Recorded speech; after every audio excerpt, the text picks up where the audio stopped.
Yan mga bro, so update po tayo dito sa ginagawa natin na Kawasaki Roser 135. So tinap-overhaul natin, binalik natin yung mga stock. Yan. So pauwi kasi ngayon mga bro ng Nueva Ecija yan ano, kaya ginawa natin. So ngayon ay subukan natin. So kanina hindi siya umaandar, subukan natin 'yon. Mandar na mga bro. Tunay na yan. Yan.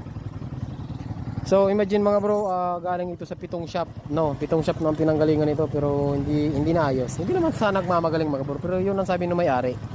Galing na siya sa pitong shop, laging carburetor lang ang tinitingnan. So ang ginawa natin mga bro, tinap-overhaul ko na para isang gawaan na, no? Tapos lahat ng mga pinagpalitan, tingnan niyo ng mga pinagpalitan dito mga bro.